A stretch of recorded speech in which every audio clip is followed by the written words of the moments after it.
Dicen que los locos en la calle saben cosas que nosotros ignoramos, pero yo lo comprobé tarde, demasiado tarde. Un vagabundo me miró directo a los ojos y me dio 3 advertencias.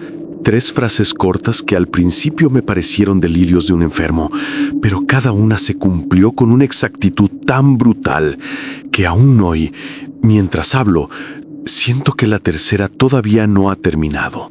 Me llamo Eduardo Salazar. Tengo 47 años y vivo en la ciudad de Puebla, México. Toda mi vida ha sido una rutina marcada por la monotonía, por el sonido repetitivo del despertador a las 6 de la mañana, por el olor del café que prepara mi esposa antes de irse a trabajar y por el tráfico insoportable que convierte cada trayecto en un suplicio. Trabajo como contador en una empresa mediana. Nada extraordinario. Nada que alguien pueda recordar con interés dentro de 20 años. Tengo 2 hijos adolescentes que apenas me dirigen la palabra, atrapados como están en el brillo hipnótico de sus pantallas, y una mujer que, con el tiempo, dejó de hablarme con la ternura con la que lo hacía al principio. No lo culpo. La vida desgasta, la rutina apaga. Los días se repiten con una exactitud insoportable. Mi vida, hasta hace poco, era eso. Una sucesión de días grises que se confundían unos con otros sin ningún acontecimiento digno de ser contado.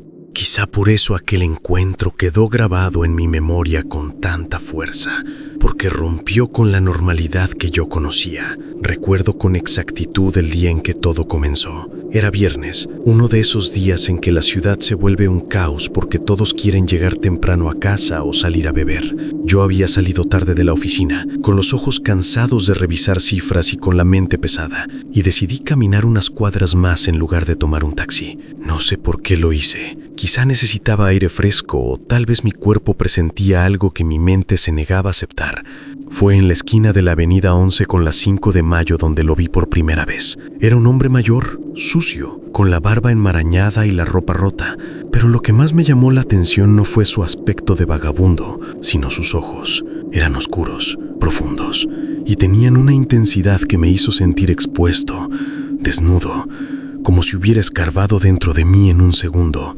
Él estaba sentado sobre un cartón, rodeado de latas vacías y bolsas rotas, pero cuando me miró tuve la sensación de que era yo el que estaba en el suelo, vulnerable, a merced de su juicio silencioso. Me giré con la intención de ignorarlo, de seguir caminando como todos lo hacían, pero en ese momento escuché su voz. Era una voz ronca, quebrada, como si hubiera fumado durante décadas, y al mismo tiempo como si arrastrara consigo un cansancio infinito. No fue un grito, ni una súplica, fue apenas un murmullo, pero lo escuché claro. No entres a tu casa sin mirar hacia atrás. Me detuve en seco. Esa frase me atravesó como un cuchillo helado, porque no parecía un comentario al azar, no sonaba como el balbuceo de un loco. Fue directo, como una advertencia personal. Me di la vuelta y lo vi sonriéndome, mostrando unos dientes amarillos y quebrados. Y esa sonrisa no tenía nada de bondadosa, era la sonrisa de alguien que sabe algo que tú ignoras. No supe qué responderle, así que solo negué con la cabeza y seguí mi camino, tratando de convencerme de que había sido producto de su locura. Pero esa noche, cuando llegué a casa y puse la llave en la puerta, la frase regresó a mi mente con una fuerza aplastante. No entres a tu casa sin mirar hacia atrás. El corazón comenzó a latirme con violencia. Sentí un escalofrío recorriéndome la espalda y aunque me sentía estúpido, decidí obedecerlo. Giré lentamente la cabeza y miré hacia la calle. Lo que vi me dejó helado. No había nadie, absolutamente nadie, pero juro que pude distinguir una sombra que se movió rápidamente detrás de un poste, como si alguien se hubiera escondido en el último segundo. Mis manos comenzaron a temblar, apreté con fuerza las llaves y entré apresuradamente, cerrando con doble vuelta la cerradura. Mi esposa estaba en la sala viendo la televisión, mis hijos en sus habitaciones. Todo era normal, pero yo no podía quitarme de encima la sensación de que algo o alguien. Durante los días siguientes intenté olvidarlo. Me convencí de que estaba cansado, de que había sido víctima de mi imaginación alimentada por la frase absurda de un vagabundo, pero el destino no me permitió ignorarlo por mucho tiempo. Unos días después volví a cruzarme con él. Era martes y yo salía de la oficina cuando lo vi parado frente a la misma esquina. Esta vez no estaba sentado, estaba de pie, erguido, como si me estuviera esperando. Intenté esquivarlo, pero cuando pasé a su lado volvió a hablarme y sus palabras me helaron la sangre. No contestes el teléfono después de la medianoche. Sentí que me faltaba el aire. No era posible que me hablara de esa manera. No era posible que me diera advertencias tan específicas. Lo miré con rabia, tratando de mantener el control, y le grité que me dejara en paz, que buscara a otra persona para molestar. Él no se inmutó. Su mirada seguía fija en mí, oscura, penetrante, y con esa misma sonrisa torcida me repitió la frase, despacio, como si quisiera que la memorizara. No contestes el teléfono después de la medianoche. Esa noche fue una tortura. No podía dormir. Cada sonido en la casa me hacía saltar. Cada crujido de la madera me parecía un presagio. Miraba el reloj constantemente, observando cómo los minutos avanzaban hacia las 12. Mi esposa dormía a mi lado, respirando con calma, y yo envidiaba su tranquilidad. Cuando el reloj finalmente marcó las 12 en punto, sentí un alivio momentáneo, hasta que, a los pocos segundos, el teléfono de la sala comenzó a sonar. El timbre retumbó en toda la casa, rompiendo el silencio de la madrugada. Me quedé paralizado sin poder mover un músculo, mientras mi corazón golpeaba con fuerza contra mi pecho. No era posible, no podía estar sucediendo. Y sin embargo, ahí estaba, el teléfono sonando insistente, como si algo o alguien del otro lado supiera que yo estaba despierto. Mi primera reacción fue correr a contestar, pero la voz del vagabundo resonó en mi cabeza con brutalidad. No contestes el teléfono después de la medianoche. No lo hice. Me quedé sentado en la cama, inmóvil, mientras el timbre continuaba durante casi un minuto. Luego se detuvo, tan abruptamente como había comenzado. No hubo mensajes, no hubo llamadas perdidas, nada. Solo un silencio espeso que me envolvía y que me hizo sentir que había escapado, por muy poco, de algo terrible. Al día siguiente llegué al trabajo con los ojos rojos de no dormir. Mis compañeros notaron mi aspecto, pero nadie preguntó nada. ¿Qué podía decirles? ¿Que un vagabundo me había advertido del teléfono y que la llamada había llegado exactamente a la medianoche? Nadie me creería. Ni siquiera yo me creía del todo, aunque lo había vivido en carne propia. Y entonces vino la tercera advertencia. Pasaron 2 semanas antes de que volviera a verlo. Fue un sábado por la tarde. Yo había salido a comprar unas cosas al mercado cuando lo encontré sentado otra vez en su esquina, como si jamás se hubiera movido de ahí. Esta vez no me habló en cuanto me vio. Esperó a que yo estuviera lo suficientemente cerca para que no pudiera escapar. Sus ojos se clavaron en los míos, y con una voz más ronca que nunca, casi un gruñido, me dijo: «No ignores las señales en tu propia casa». Me quedé helado. Esa frase era diferente a las anteriores. Más amplia, más perturbadora. No era un hecho aislado, no era una instrucción precisa como mirar atrás o no contestar el teléfono. Era algo peor, porque implicaba que dentro de mi propio hogar había algo que yo debía temer, algo que ya estaba sucediendo. Lo insulté, lo llamé loco, le dije que dejara de seguirme, que me dejara en paz, pero él solo rió. Una risa áspera y seca que me persiguió hasta que doblé la esquina. Esa fue la tercera advertencia. Y lo que sucedió después fue la confirmación de que nada en mi vida volvería a ser normal. Después de la tercera advertencia del vagabundo, regresé a casa con el cuerpo tenso, como si llevara encima un peso invisible que me oprimía los hombros y me dificultaba respirar. La frase resonaba en mi mente una y otra vez. No ignores las señales en tu propia casa. Intenté convencerme de que era solo otra locura, un juego de mi imaginación, pero dentro de mí ya había una semilla de miedo que germinaba con rapidez, porque, aunque no lo quería aceptar, Yo ya había notado cosas raras en mi hogar desde hacía semanas, detalles pequeños que había preferido enterrar en el silencio. Ahora, esa advertencia los había revivido con fuerza.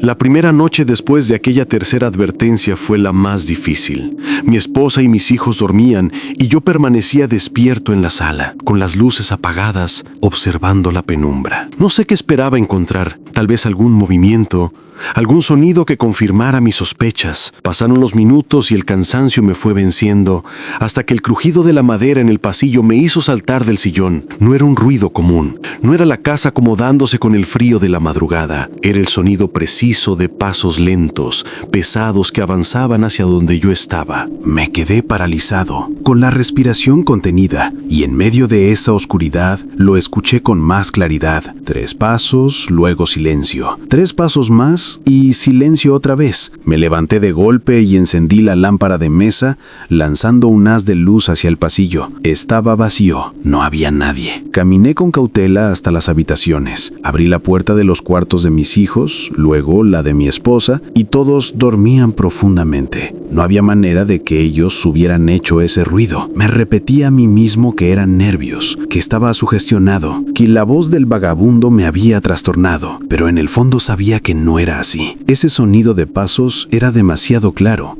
demasiado humano, demasiado intencionado como para ser un simple crujido. Con el paso de los días, las señales comenzaron a intensificarse. Una noche, al llegar del trabajo, encontré la mesa del comedor cubierta, con todas las sillas volteadas, como si alguien las hubiera colocado sobre la mesa de forma meticulosa. Nadie en mi familia lo había hecho. Mi esposa me juró entre lágrimas que no había sido ella, que cuando se levantó por la mañana todo estaba normal y que cuando regresó del mercado ya estaban así. Mis hijos lo negaron también. Quise pensar que era una broma pesada, pero las caras de ellos mostraban verdadero miedo. En otra ocasión, mientras me duchaba, escuché claramente una voz susurrando mi nombre dentro del baño. El vapor empañaba los espejos y las paredes, pero aquel susurro atravesó todo, se coló directo en mis oídos como si alguien estuviera a escasos centímetros de mi rostro. Abrí la cortina de golpe y no vi nada, pero el vapor en el espejo había formado una palabra que me hizo temblar.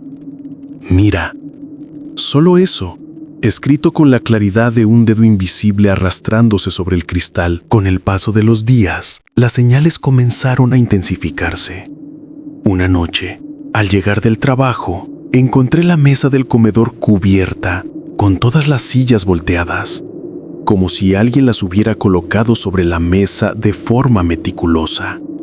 Nadie en mi familia lo había hecho. Mi esposa me juró entre lágrimas que no había sido ella, que cuando se levantó por la mañana todo estaba normal y que cuando regresó del mercado ya estaban así. Mis hijos lo negaron también. Quise pensar que era una broma pesada, pero las caras de ellos mostraban verdadero miedo. En otra ocasión, mientras me duchaba, escuché claramente una voz susurrando mi nombre dentro del baño.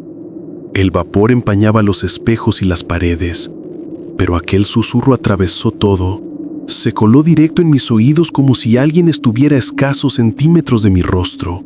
Abrí la cortina de golpe y no vi nada, pero el vapor en el espejo había formado una palabra que me hizo temblar. Mira. Solo eso, escrito con la claridad de un dedo invisible arrastrándose sobre el cristal. La cocina estaba oscura y al encender la luz me encontré con algo que me heló hasta los huesos. Sobre la mesa había un plato que no habíamos usado esa noche y encima del plato un cuchillo que se movía lentamente, como si una mano invisible lo empujara de un lado a otro. No era un movimiento brusco, era lento, calculado, como queriendo asegurarse de que yo lo viera. Me lancé hacia el cuchillo y lo sujeté, pero el metal estaba helado, tan frío que me quemó la piel. Mis hijos gritaron desde el comedor y mi esposa me pedía llorando que lo dejara, que no lo tocara, pero no podía soltarlo, como si algo en mi interior necesitara tenerlo bajo control. Finalmente lo arrojé al fregadero y el sonido metálico retumbó en toda la casa. Después de eso, nadie pudo negar que algo estaba pasando. Mi esposa me dijo que debíamos irnos, que alquiláramos un hotel o que fuéramos con sus padres, pero yo me negué. Una parte de mí quería enfrentarlo, descubrir qué o quién estaba detrás de todo. Y la otra parte sentía que si me marchaba, esa cosa nos seguiría, que no era la casa la que estaba maldita, sino nosotros. Esa misma madrugada tuve el primer enfrentamiento directo con lo que nos estaba atormentando. Me despertó el sonido de alguien arrastrando los pies en el pasillo, pero esta vez no eran pasos aislados. Era un andar continuo, pesado, lento, que iba de un extremo al otro. Me levanté con el corazón desbocado, agarré una lámpara de mano y salí de la habitación. La casa estaba en completo silencio, salvo por ese arrastre persistente. Caminé despacio, con la lámpara temblando en mi mano, y de pronto lo vi. En el extremo del pasillo había una figura oscura, de pie, inmóvil, con la cabeza ladeada como si me observara. No pude distinguir su rostro, porque era como si la oscuridad lo envolviera por completo. Pero sí vi sus manos, largas, huesudas, colgando a los costados, y algo en su postura transmitía un odio indescriptible. Le apunté con la luz y en el instante en que el haz lo tocó, desapareció. No corrió, no se desvaneció lentamente, simplemente dejó de estar ahí, como si nunca hubiera existido.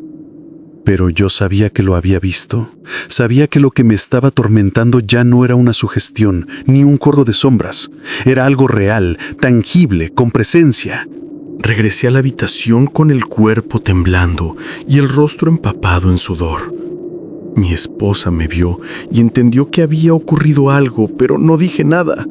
No podía, porque dentro de mí empezaba a aceptar que las advertencias del vagabundo no eran locura, sino malditas profecías que se estaban cumpliendo una tras otra. La primera me salvó de ser atacado en la calle.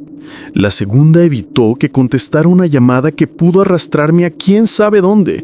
Y la tercera apenas estaba comenzando a cumplirse, porque las señales dentro de mi casa eran claras, demasiado claras como para ignorarlas. Desde entonces, cada noche era un tormento. Los objetos cambiaban de lugar, las puertas se cerraban de golpe, las luces parpadeaban sin razón.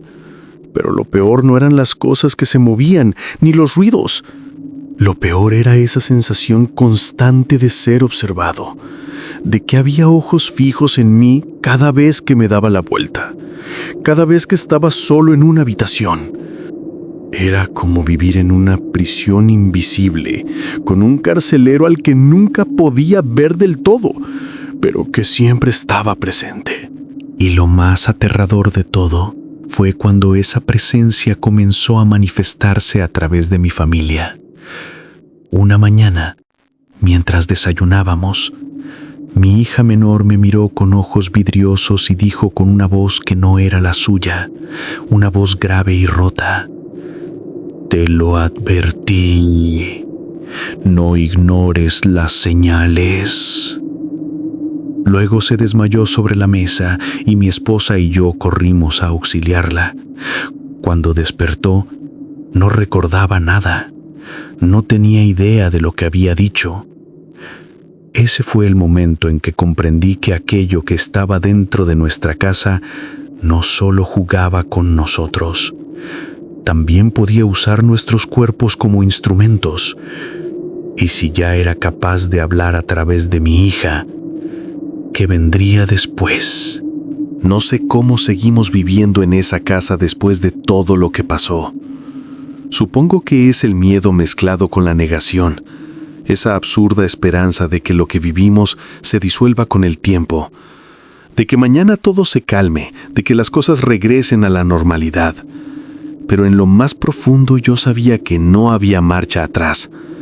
El vagabundo me había advertido, y cada palabra suya había sido una sentencia que se cumplía con una exactitud aterradora. La tercera advertencia no era una posibilidad, ya estaba sucediendo, y lo peor estaba aún por llegar.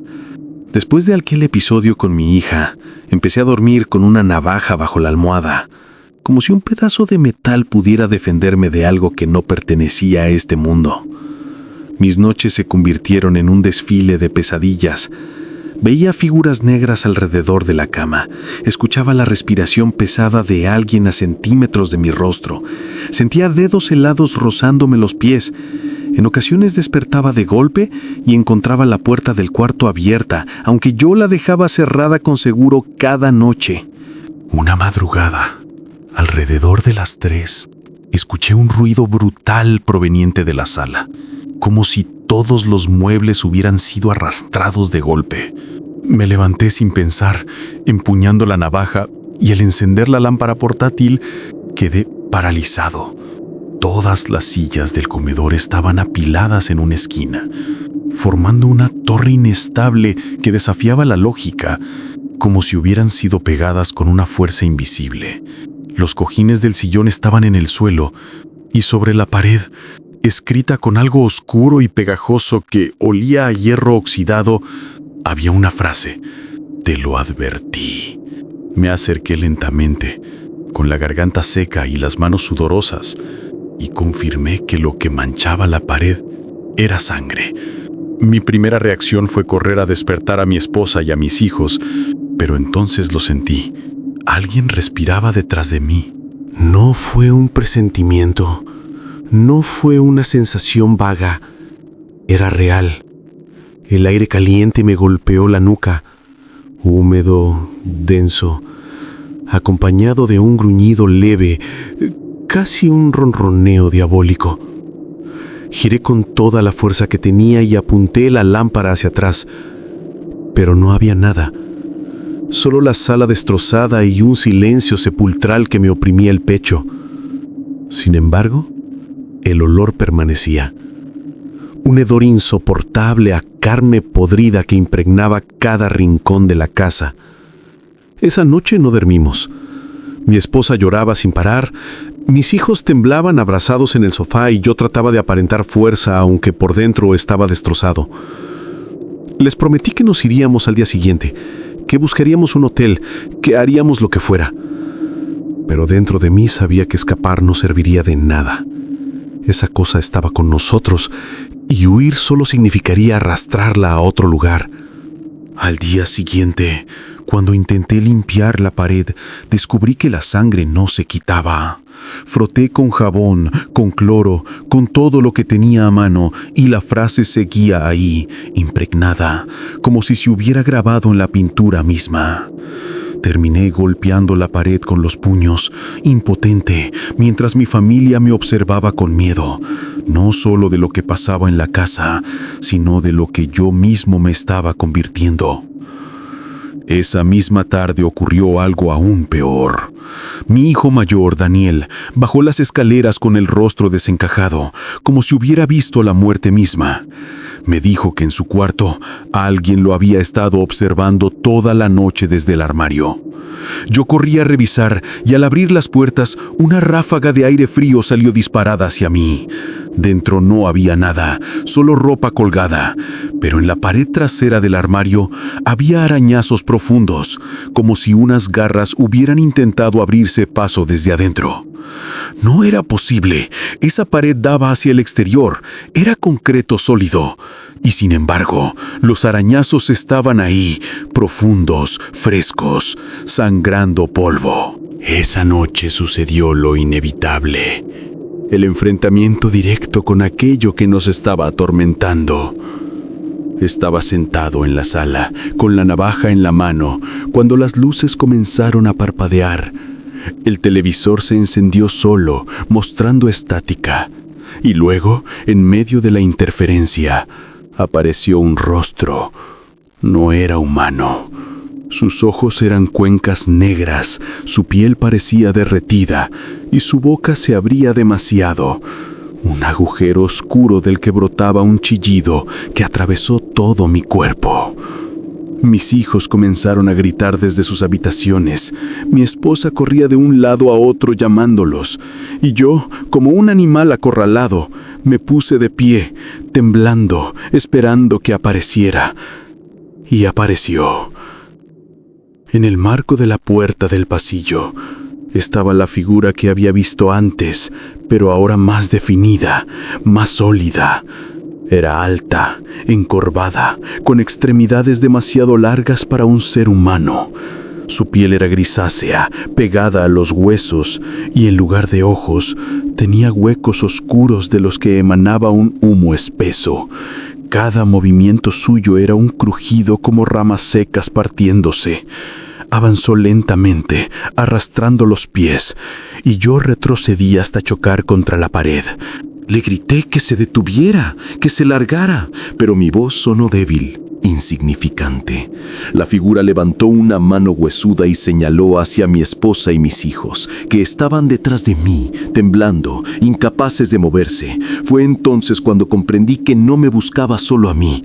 Aquello quería a mi familia también. Me lancé hacia adelante con la navaja en la mano, en un acto desesperado, y atravesé el aire donde debería estar su pecho. La hoja se detuvo en seco, como si hubiera golpeado algo sólido, y una fuerza brutal me lanzó hacia atrás. Caí contra el suelo, jadeando, mientras aquella cosa se inclinaba sobre mí. Sentí su respiración podrida en el rostro y sus dedos huesudos se acercaron a mi cuello.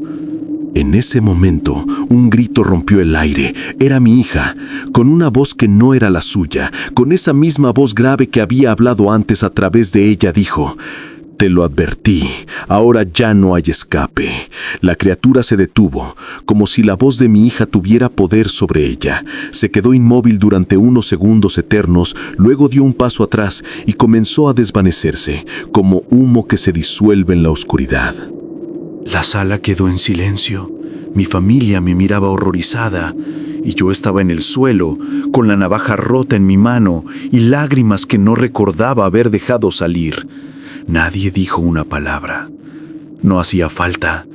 Todos sabíamos que no había terminado, que aquello solo había jugado con nosotros, que lo peor estaba por venir.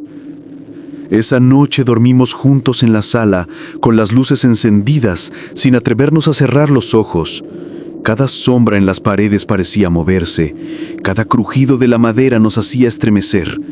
Yo me repetía que debía encontrar al vagabundo, que él sabía más de lo que decía, que sus advertencias no eran casualidad. Tal vez él tenía la respuesta, tal vez él había traído esto a mi vida, o tal vez él mismo era parte de ello. Lo único que tenía claro era que las señales ya no eran simples advertencias, eran condenas, y nosotros estábamos atrapados en ellas. No recuerdo exactamente cómo terminé de pie en medio de esa calle desierta, temblando, con las manos cubiertas de algo que no supe si era sudor, lágrimas o sangre.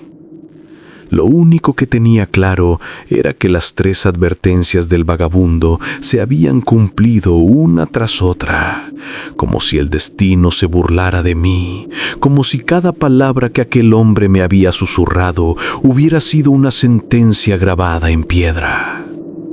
La primera advertencia me robó la tranquilidad de mi hogar, la segunda me arrebató la cordura y la tercera me estaba quitando la vida, aunque mi corazón aún palpitara dentro del pecho. Pero lo más aterrador no era que se cumplieran, sino la certeza de que esas 3 malditas advertencias tal vez no eran el final, sino el inicio de algo mucho peor. Aquella noche, mientras las sirenas policiales resonaban a lo lejos y las luces azules parpadeaban como cuchillos en la oscuridad, yo me quedé inmóvil, esperando, casi deseando que me llevaran, que me arrastraran lejos de todo. Pero nadie vino por mí. Ningún policía se acercó, ningún vecino abrió la puerta. Era como si el mundo entero se hubiera vuelto invisible, como si yo caminara en un limbo donde nadie más podía verme. Esa sensación me caló hasta los huesos. Me hizo entender que el vagabundo nunca fue un simple hombre abandonado en una esquina. Él era algo más, algo que había puesto sus ojos en mí y me había condenado desde el primer momento en que le escuché. Los días que siguieron fueron una pesadilla silenciosa. Dejé de ir al trabajo, dejé de contestar llamadas, dejé de intentar parecer un ser humano normal. Pasaba horas encerrado en mi casa, escuchando el eco de sus palabras en mi cabeza, como un mantra podrido que no me dejaba dormir. 3 advertencias, 3 caminos, y después de la tercera, lo verdadero comienza. Esa frase no la había dicho en un principio, lo juro, pero yo la escuchaba ahora, clara, como si su voz estuviera atrapada en mis paredes, burlándose de mí, repitiendo lo inevitable. Y cada vez que caía la noche, cada vez que el silencio se volvía insoportable, lo veía, no al vagabundo, no a su figura desaliñada, sino algo más, una silueta que se formaba en las esquinas más oscuras de mi casa, en el reflejo de las ventanas, en el borde de mi cama. No tenía rostro, o quizá tenía demasiados, todos deformes, como si llevara consigo las almas de aquellos a quienes ya había marcado con advertencias. Nunca se movía, solo estaba ahí, esperando. Y yo sabía que no venía por primera vez, sino que había estado conmigo desde antes de que naciera. Una madrugada no aguanté más. Salí a la calle descalzo, bajo una lluvia helada, con el corazón golpeando como tambor de guerra. Y allí estaba él, el vagabundo, sentado exactamente en el mismo lugar donde lo había visto por primera vez. Su ropa estaba más sucia, sus ojos más vacíos, pero su sonrisa, esa maldita sonrisa, era la misma. Me acerqué con rabia, con lágrimas en los ojos, gritando que por qué a mí, que qué significaban sus malditas advertencias, pero él no contestó. Solo alzó la mano temblorosa y señaló hacia atrás de mí. Cuando giré la cabeza, vi mi propia casa, ardiendo en silencio, sin fuego, sin humo, pero ardiendo de una forma imposible, como si la oscuridad misma la devorara. Y en una de las ventanas alcancé a ver algo que nunca podré borrar. Mi propio rostro mirándome desde dentro, pálido, desencajado, con los ojos en blanco. No supe si era un reflejo, una visión o una condena. Pero entendí que yo ya no tenía escapatoria. Volví la mirada hacia el vagabundo y ya no estaba. En su lugar solo quedaba una chaqueta vieja tirada en el suelo, empapada de lluvia, como si jamás hubiera existido. Quise huir, pero mis piernas no respondían. Quise gritar, pero la voz se me quebró en un suspiro seco. Y en ese momento lo comprendí todo. Las 3 advertencias no eran para evitar algo, eran el ritual mismo. Eran las llaves que abrían una puerta y yo había sido el imbécil que las aceptó. Ahora vivo atrapado en un tiempo extraño. El reloj de la cocina marca siempre las 3 de la madrugada. El sol nunca parece salir del todo. Mis pensamientos se enredan con voces que no son mías. Y lo peor de todo es que cada vez que cierro los ojos, escucho pasos arrastrándose por el pasillo. Pasos que no se detienen nunca. Pasos que esperan el momento exacto para entrar en mi habitación. ¿Saben qué es lo más aterrador? Que siento que esas advertencias ahora me pertenecen, que yo soy el próximo vagabundo, el próximo condenado a buscar a otro incauto, a sentarme en una esquina y repetir esas palabras malditas, porque esto nunca termina, solo se hereda, solo cambia de víctima. Y cuando llegue el día en que no pueda resistir más, cuando la oscuridad me consuma del todo, será mi voz la que susurre a un desconocido. Será mi boca la que pronuncie las advertencias que marcarán el destino de alguien más. Así que, si escuchaste mi historia hasta aquí, cuidado, tal vez tú también ya has recibido la primera advertencia.